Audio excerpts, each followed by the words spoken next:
The signs, the signs, the signs. How many times have you said to yourself, I just got a hit, or a hunch, or a gut feeling, to go there? And so you did. You went there, and then found out it was a good thing you did. You were following your guidance. Or you got a crazy idea to try such and such. And you did. And it was a success because it was fun. You were following your guidance. But you don't have to be starting a new business to have ideas, or hunches, or insights. Whether your want is to find the fastest way around the traffic downtown or to find a new mate, all you have to do is pay attention to the signs that will come to make it happen, and learn to trust them. A phone call that comes out of the blue from an old friend, a TV show you normally don't watch, a feeling you got to read something, or call someone, or take that other road instead.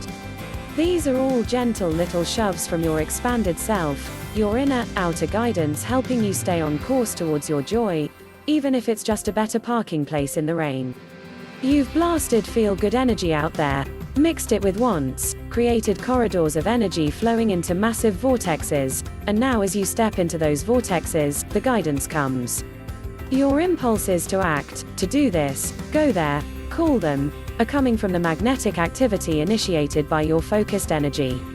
Shortly after embarking on this new path of deliberate creation, I was on my way to Portland in my beloved old, 77 Mercury Monarch, a car that had been rebirthed many times since I'd had it because I loved the thing.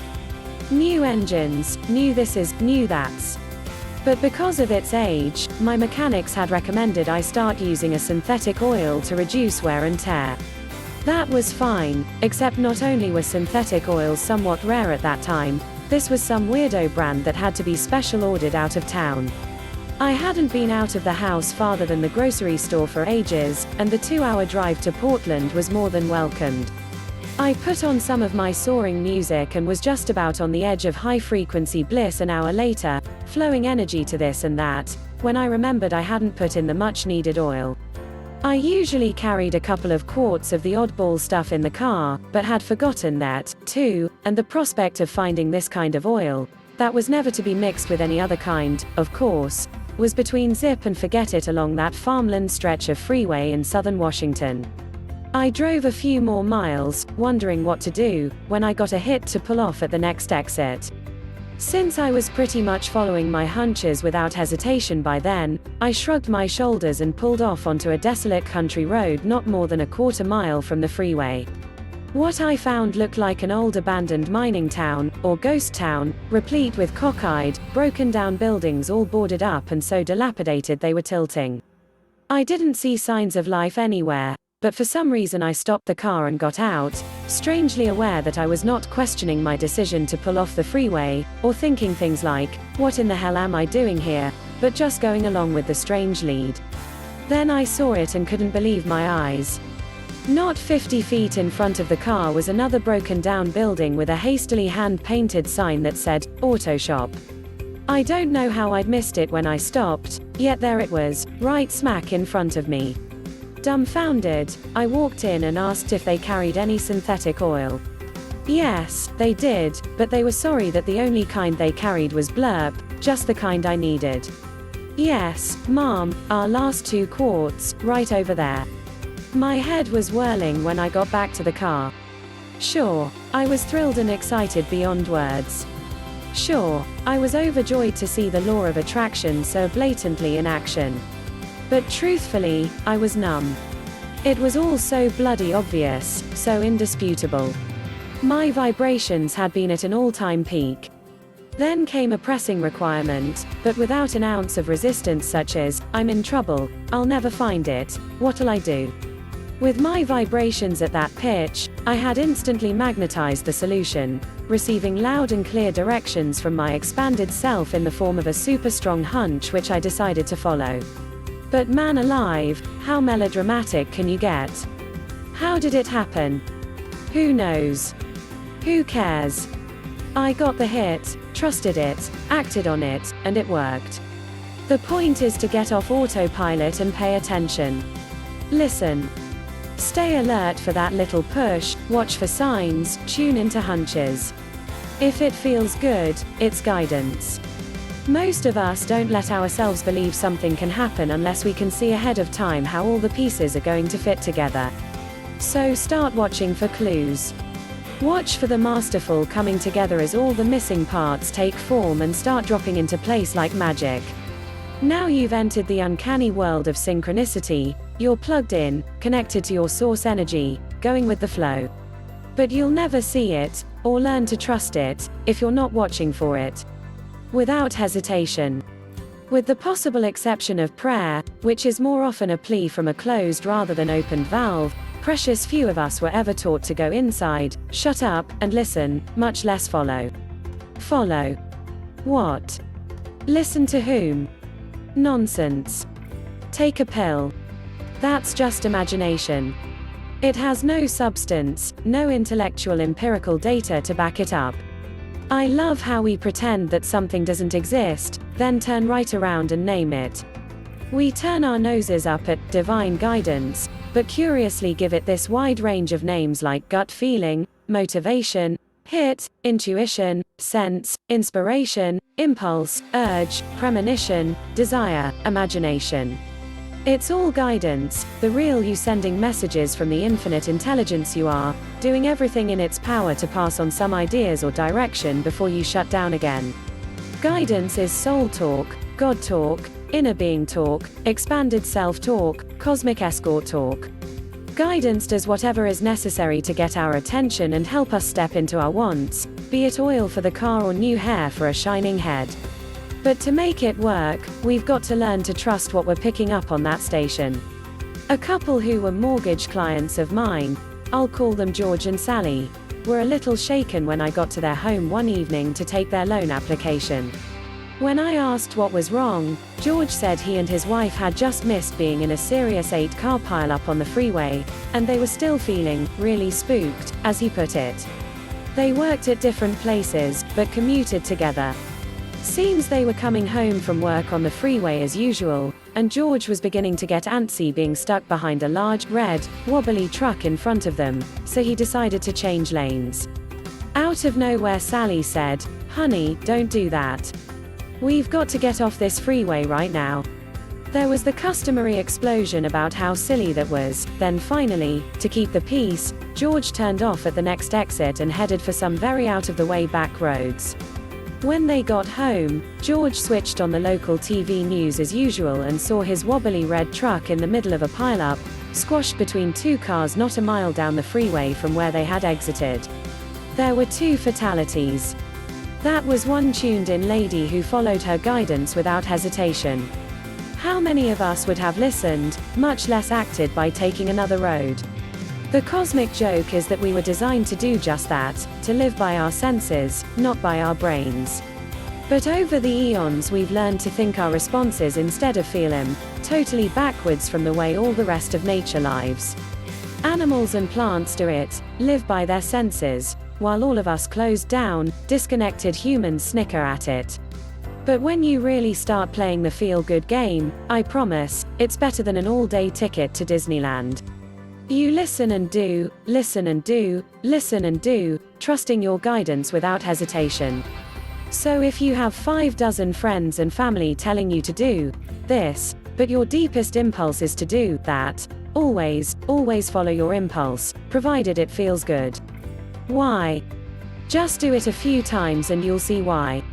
Your guidance system is doing all it knows how to get you where you want to go to follow your original intent. So give it a chance. Tune in and listen up. That expanded self knows what it's doing. The final step. Therein lies the 4th and final step in this process of creating by design. The first, you remember, is to identify what we don't want. The second is to clarify and state what we do want. The third is to get into the feeling place of those wants. And now the 4th. Step 4. Expect it, listen, and allow the universe to bring it. Translated, that means no more pounding something into place to make it happen. It means we tune in and listen to our guidance. It means we follow what we get without hesitation. It means we stop trying to figure out how we could ever make our want transpire, because we aren't the ones who have to figure it out anyhow. All we have to do is act on the inspirations coming from our expanded self, keep our valve open, expect that our want is on its way, then step back and let the universe do its thing, staying out of the trap of impatience as much as possible. For that matter, even staying out of patience, because patience is just a closed valve pretending to be open with all its focus on what hasn't happened. The universe is a better organizer than you could ever think of being, so give it a chance and stay out of the way. You've given the universe a task, you've sent out your magnetic energy, now settle back and allow the manifestation to unfold. But where the hell is it? Okay, you're keeping your frequencies up, staying tuned to the guidance station, listening, getting your hunches, watching the synchronicity of events, but where in the Samhill is this terrific want of yours? How can I stay all revved up and excited about something when I keep talking, feeling, and flowing energy until I'm blue in the face, but nothing happens? If your want hasn't shown up in whatever you consider to be a reasonable amount of time, it simply means you've been more in the feeling place of not having it, and less in the feeling place of having it. That's all right. You're not doing it wrong. You didn't lose the instruction book. The deliberate flowing of positive energy is so foreign to us, it often seems to be an impossible task, while the resistant feelings we're so accustomed to, and therefore never notice, continue to dominate our day. That's when it's time to let it be okay. Let it be okay that your want hasn't shown up yet. You know that it will, but it's perfectly normal that it hasn't yet. The ultimate goal, of course, is to stop seesawing with open valves, shut valves, open valves, shut valves. That's like calling a dog and telling him to stay at the same time. Everything jams to a halt. How, then, does one retain passion for something that hasn't shown up or happened? First, check out what you're flowing energy to. There's not much point in flowing energy to, and manifesting more of, any of your don't wants. Next, check out your intensity of energy flow. The greater your excitement, the more ardent your passion, and the more ardent your passion, the faster your manifestation. Ask your guidance for help with your passion and you'll get it. Next, check your repetitions. How often do you get yourself jazzed about your want? If you had a great start, got all worked up about it for several minutes and then never thought about it again, it may come someday, though doubtful. But if you keep yourself hyped up about it, talk about it several times a day to yourself, your parakeet, and your roses, and embellish the story every time you do, you're not only keeping the momentum going, you're building it. Although 16 seconds is all that's necessary to add to the forming vortex, if you get turned on and really buzzing about this thing for just 10 or 15 minutes every day, it will be in your face before you know it, providing you keep your focus off its absence. There's something else that goes on in regard to a show or no show, which I hesitate to mention because it can be such a cop-out, such a perfect excuse for why something has not happened or shown up yet, and that is timing. You may have been flowing energy passionately toward a subject with a wide-open valve, doing everything by the book, flowing with the force of a space shuttle rocket, and still have a no-show on your hands. Timing. It simply may not be the best time for this want to happen if you're to derive from it all you desire. Since that may be the case, then just step back, relax, and let the universe and your guidance do their things. The law of attraction is never inconsistent. The universe will bring you whatever you want in the appropriate time. The key, always, is focus. What's been bothering me? We already know the only thing that messes up our experience is resistance to our own higher energies, but sometimes being in those energies can cause things to happen that are not always too pleasant.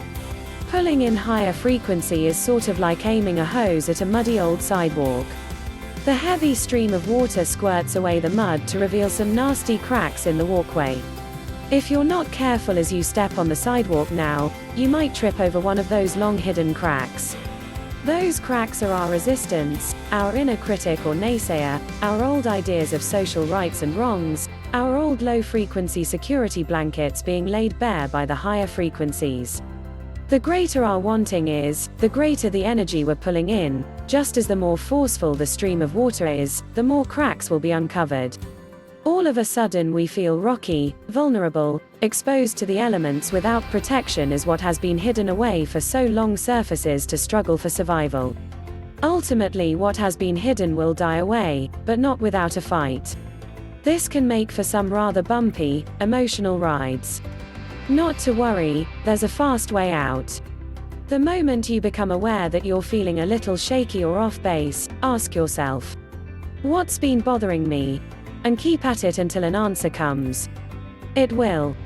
As you discuss it with yourself, whatever it is that has been uncovered to cause those unpleasant old feelings to re-emerge will show itself in the form of an old belief, an old fear, an old don't want.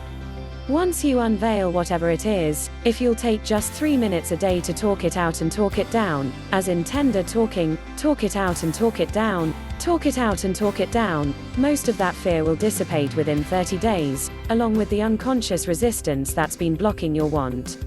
Passion is creation. Passion. We've talked a lot about it. It's one of those words that sounds great, but what does it mean? How do we get it? And do we really need it? Here's your clue. Passion is creation. Contentment is swell, but passion makes it happen. Contentment is an open valve, a nice safe haven with no negative focus, a place of rest. But passion makes it happen. Passion is living. Passion is creation. Passion is about feeling your power. When negative conditions pop up for whatever reason, as they always will because we require the contrast, instead of talking about how tough things are, dig down and feel your power.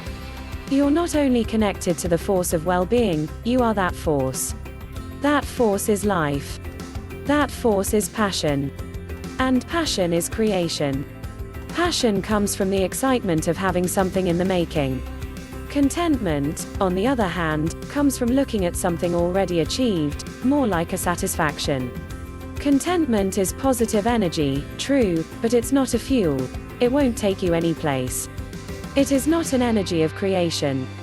If you think you're lacking this most intoxicating of feelings, passion, check to see if you're still talking about or focused on a don't want. There's not a don't want in the universe that can evoke passion, for all that don't wants will ever get you is negative energy, closed valves, greater resistance, and more don't wants.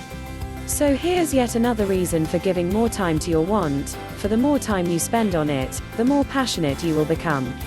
And passion is creation. Passion doesn't mean rah-rah cheerleading, or spastically bouncing off walls. Sure, passion comes in various degrees of excitement and enthusiasm, but more important, passion is a strong inner knowing. It's a quiet sureness that life no longer has you by the earlobes, and that the tiger you're holding by the tail is actually you. You want more passion? Then follow your joy. Go smell more roses, watch more sunsets, find more grass to walk barefoot on, visit more favorite restaurants, laugh more, find more places to explore, go to more ball games or plays, indulge in more hobbies, be more spontaneous, play more golf, listen to more music, find more places to skinny dip, smile more, have more fun. Now you're vibrating in open valve passion. And passion is creation. Let it come. Hey, you won't get an argument from me. All this energy business is a total about face from the way we've been used to living and being, so give it time. Cut yourself some slack. If you've read this far, major changes are already in progress. Sometimes it will be easy. Most of the time early on it won't be, which is why watching for those so-called coincidences is so important. They are validation that something's actually happening. They keep you going. Mainly, just lighten up. Be natural. Get off your case for not being perfect. Pat yourself on the back for effort. Give yourself credit for wanting to take control of your life. You will, sooner than you think. If you're spending some time each day talking about each of your wants, not worrying about if or when they're coming, not trying to force the how-tos of bringing them in, staying plugged into your guidance and following it without hesitation, those wants will come. By your own power, they must. You are not separate from the power of infinite well-being. You are not separate from the power of creative life force. You are not separate from the universal power of all that is. That power is your power, because that power is you. And your power, like the divine laws by which it is governed, is absolute.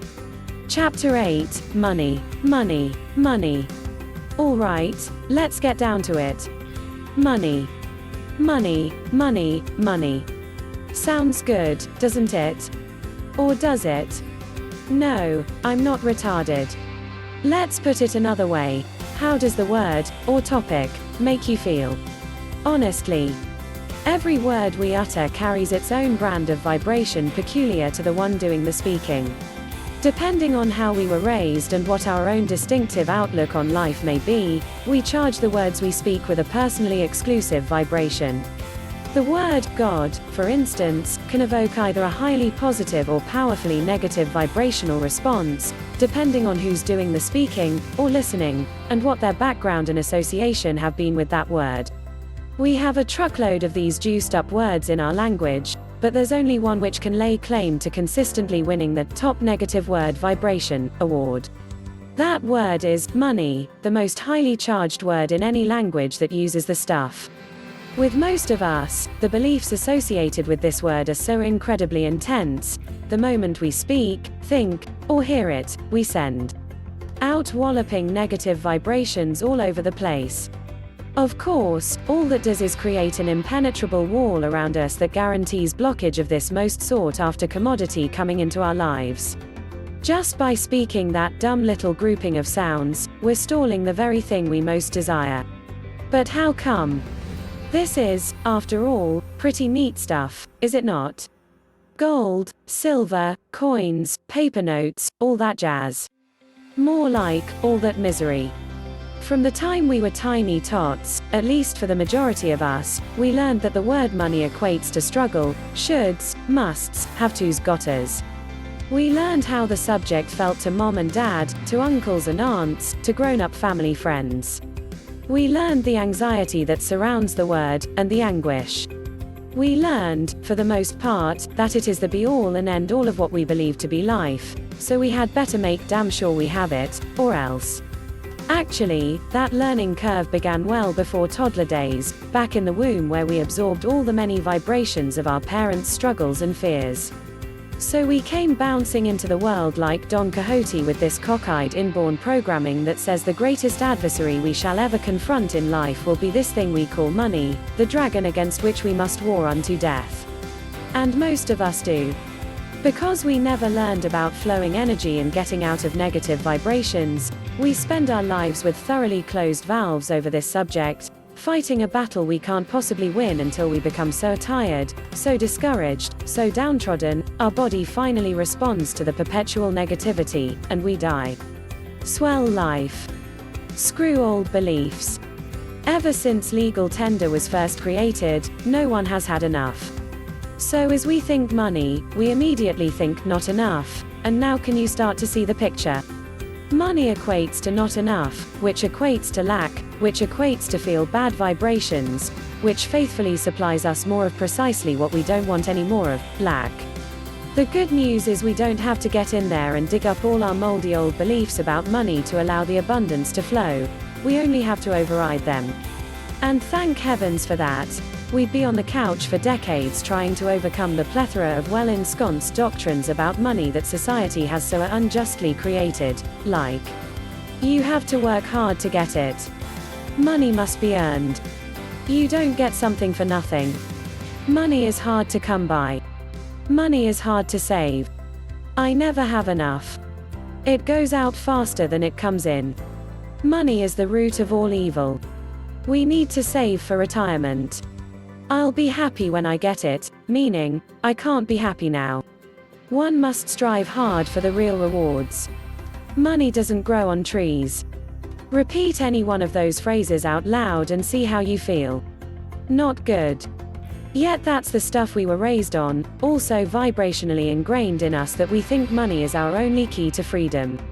And hey, I'm not arguing that. What trips us up is we think it has to be earned, fought for, worked hard for, struggled for. Yet money, like anything else, is nothing but energy. And attracting it, like anything else, is nothing more than an energy flowing process. Now is when you write a new script. Writing a new script. Let's say you wanted to build a new patio onto your house that would cost around $25,000. And let's say you thought about that $25,000 cost over and over, without the slightest idea how to get it. Finally, depressed and frustrated, out comes, oh hell, forget it. You're acting like all the rest of us, bumping up against so many limiting old beliefs that have been lifelong valve closes. You finally shut down. Your desire for the money to build your patio feels so lousy, you stop thinking about it. Needless to say, that was before you knew about flowing energy. So let's say you think about that new patio now. Sure, you still get some of the same negative feelings, only you can spot them now because you're paying attention to how your thoughts make you feel. This time, instead of staying in those old, forget it, feelings, you create a new script to paste a fresh, high vibration over the old one. Creating a new script is nothing more than making up a grand little daydream and stepping into it emotionally. That's the important part. You've got to get into your daydream emotionally or you're just blowing hot air. You're concocting a present-time whimsical narration about your want, spoken out loud. Writing is second choice, as if chatting with a friend. It must never, never, be about what is going to happen, only about what has or is happening now. And you make the telling of this real enough you can taste the satisfaction, enjoyment, fulfillment, and joy in every nuance, every increment as you muse along. Just remember, you must feel the passion behind every word. Feel, get, because without the new feelings, you'll have no vibrational change. It's those juicy, intoxicating emotions behind your words that cause the positive vibrations necessary to bring this about. Make believe or not, you're creating a new magnetic vortex with your virgin images and impassioned feelings. Just don't make your story so outlandish that you can't get into the feelings, or you've defeated your purpose. As the vortex begins to grow from the first 16 seconds of happy relating, and the next 16 seconds and the next, the high vibrations flowing out from you begin to cancel out the lower vibrations of the ones you're living now, completely overriding your current, what is. When that switch over to higher frequency kicks in, everything you need to bring your made-up little story into reality, including you, is being drawn into that new vortex. Now, granted, you may feel a little silly at first, chatting out loud with a pretend person, or yourself, about the fantasy you're living, but that's a small price to pay for the walloping dividends. Just start talking, describing with relish all the joys that $25,000 has brought you. Take it slow, allowing yourself plenty of time to feel the words and pictures as you move along, and time to allow more ideas for your use of the money to pop in. While this is, pretend as if right now, if you'll make your narration so real that you can merrily taste, smell, feel, touch and live it, pretty soon you will. Okay. There are two ways to talk about your imagined fantasy. The first is like chatting with a friend, and the second is just a sort of musing out loud with yourself. So, one type of conversation about the $25,000 might go something like this, out loud, as if chatting with a friend over a cup of coffee. Jack and I are so thrilled with that patio we just finished. We've wanted one for years but never felt we should spend the money. But, by golly, we just decided it was time to treat ourselves, and as soon as we decided that, the money came as if by magic. It's all built now, and oh, we do so love it. Our favorite time is just after dinner. We sit out there, just the two of us, you're feeling every phrase, savoring every detail, as you go along under the stars. And do you know, this whole thing has brought us closer together. Oh sure, it was a big mess at first, but even the kids are using it now, after school. We got them their own table and chairs, so they sit out there now to do their homework. I tell you, that patio is the best thing we've done in years. And on, slowly feeling each new awareness of the same topic, reveling in each delicious moment of your descriptions. If you want to change the approach, pretend as if out loud to yourself. I can't wait until Jack comes home tonight. I've got his favorite dinner all ready for us to have on our new patio. Oh, I am so happy with what we've done out there. I especially love the magnificent stone we found for the flooring. And tomorrow, at long last, I go to look for the new plants. I think I'll go too. Yes, you're describing something there that you're going to do, but it's all within and a part of your completed fantasy, the finished patio, that you're living in this now, this moment. You've got to give that money some place to flow to, so tomorrow when you do this, talk about how it feels to soak in your new hot tub. And the next day, at length about the new plants you just bought, etc., etc., relishing and delighting in each little thing as you talk and feel. You've taken the $25,000 required for your patio out of the old feel-bad scripting and created a shiny new dream script to paste over it, one that is genuinely overflowing with all sorts of easy-to-believe, feel-good energy, though still only a make-believe creation. Yes, you can play this game with a loving partner provided you're both on the same wavelength, wanting the same types of things. Two of you doing this will actually magnify the energies tenfold and spark all manner of new ideas to chat about back and forth to get your juices to spill over. Of course, scripting is not just about material things. You can script for anything from a new or improved relationship to getting rid of moles in your yard. My dog, Lucy, was driving me bonkers, running up and down the long front fence, barking at anything that moved. It was tiresome to me, annoying to the walkers, and infuriating to my neighbors. I tried every maneuver in the dog books but nothing seemed to work. Finally, worn down and really a bit concerned, which only caused more barking, I ventured into talking a new script. How I love to watch the free spirit in that dog run wild as the wind, up and down the front fences. And I can hardly believe it when she puts the brakes on to simply sit at the fence line, quietly watching the walkers go by, so attentive, so well behaved. Frankly, it's mind-boggling to me after the way she used to act. But what's so neat is I can see that Lucy is still in charge of guarding the property. She just does it now by sitting hushed and alert, watching. Man alive, I love it. I went through that routine every day, seeing and feeling myself praise Lucy for racing up on our side of the fence to whatever was moving on the street, coming to a screeching halt and then just sitting in silent watch. 5 weeks dragged by before I saw the first sign. Lucy didn't even run. She just sat in the driveway and watched this guy jog past. She just sat there. All in all, the whole process took about 3 months, which goes to show how strong my old beliefs were about not being able to reteach a stubborn dog. But I stuck with it, and as of this moment at least, we are 2 very happy beings. But when it came to money, my first attempts at rescripting weren't anywhere near that successful. I was trying so hard to get into surrealistic pictures of projects that were causing dollars to pour in that I was burying myself under a mountain of totally unbelievable stories. I could feel my old belief systems raising their doubting heads with stuff like, how on earth are you going to do that? Where will you get the time? In your dreams, girl. Doubt, doubt, doubt. Gradually it sank in that I didn't need to create a multi-million-dollar Steven Spielberg production number, just a moderately believable little story I could tell myself or a friend about. So I started over again with a greatly toned-down tale that was much more credible to me. Instead of talking about money pouring in, I gave it some place to flow to. I talked about how easy it was to be able to pay my bills, how nicely all my projects were falling into place, how my mortgage programs were being so well received in the market. That felt good.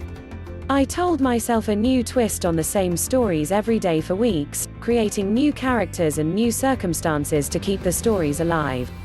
When nothing seemed to be happening, I'd get discouraged, wonder what I'd been suckered into, realize I was right back into negative, give out a big sigh, and start scripting all over again. Then it broke open. I got some astounding, in fact, revolutionary, new ideas to bring in 4 times the business with half the usual effort. New people popped in to help out, and in about 6 months I was back on track making a comfortable living. In a year and a half, my income went from comfortable to breathtaking, increasing a stunning 830%. Old feeling habits may die hard, but oh happy day, die they did. So if you have a hankering to travel, never mind how you're going to get the dollars, just start chatting, or writing, your fantasy script and flowing feel-good energy to where you want to go, as if you were there now. Feel the breezes, taste the food, wear the tan.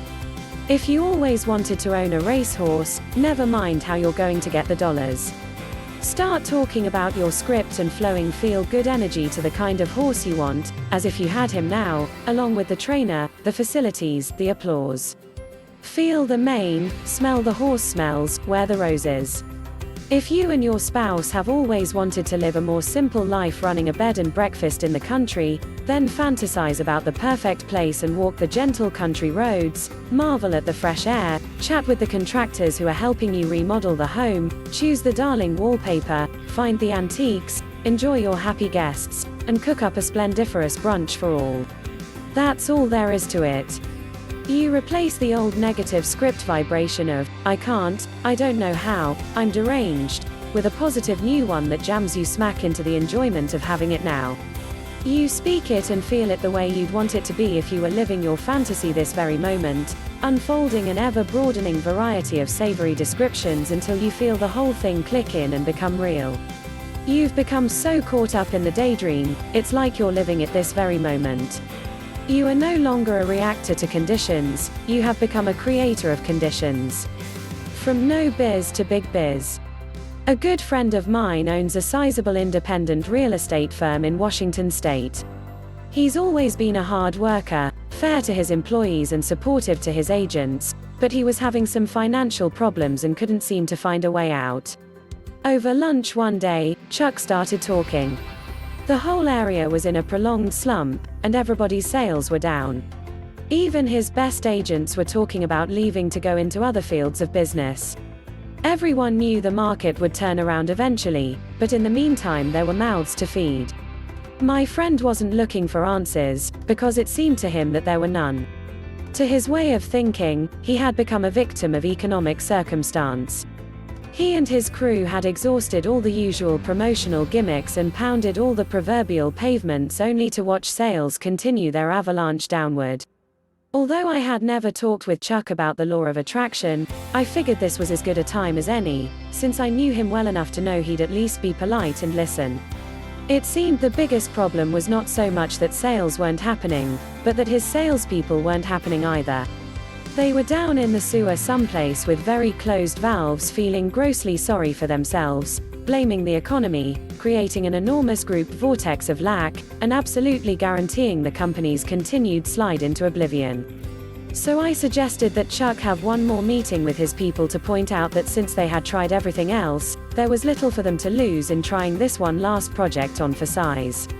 Only touching lightly on the physics of the law of attraction, I looked him right in the eye and spoke from my soul, hoping my uncharacteristic seriousness might get his attention. Chuck, if you can get your people to do this, your business will turn around. It worked. I had to admit feeling a bit smug as I watched him so earnestly reply, go on. I suggested he have each of his people pick a dollar number of what they'd like to make in the next 3 months, and then triple it. Chuck groaned and, oh, God, here we go again, but I ignored it. Then I suggested that once they all had that figure in mind, Chuck should ask each one why they wanted the money, staying with one person at a time and working it through with him, because once that first guy got the routine, the rest would know how to dive right in. His pained look mellowed into, interesting. Without going into detail, I explained that their first responses would probably be don't wants coming from a place of lack, and that statements like, I want the money so I can pay my bills, would only get them more of the same, no money and more bills. Chuck wasn't getting it, so I got him talking while I asked the whys. All right, my friend, tell me what you want right now. I want to pay my bills. Why? So I can feel better. Why? Because I hate being uptight. Why? Because it makes me feel bad. Getting close. So how would you rather feel? Free. I want to feel free. Eureka. We had it. Okay, make it a statement. I want to have $60,000 so I can feel free. Great. Now how does that feel? Oh, it feels fine for a minute, but good grief. How would I ever get that kind of money in this market? Forget the money. It's only a grubby pile of paper. Talk to me about what you'll do with the money after the bills are paid. Bit by bit, a long hidden collection of dreams unfurled. He and his wife, Sarah, would go to Bermuda, where they had always wanted to explore the possibility of retirement. They'd take the grandkids on a cruise somewhere. They'd turn the basement into a full-blown stereophonic music room. And on and on. But the one I could tell he really perked on was Bermuda, so I wanted him to dive into that one. I put on my most earnest face and leaned across table as far as I could stretch. Tell me in detail, Chuck. Every little detail you can think of about the dreams you and Sarah have of retirement in Bermuda. It was awesome. The whole room lit up as Chuck's energy soared to the heavens. It was as if he had never dared open his heart to this subject, so the more the words and feelings poured out, the wider his valve opened. Chuck wasn't flowing energy to his want, he was blitzing it. Right in the middle of his reverie, I said, hold it. That feeling place where you are right now is where I want you to bring each of your salespeople. Tell them to forget the actual paper dollars they've specified and start focusing instead on what things the dollars could bring them.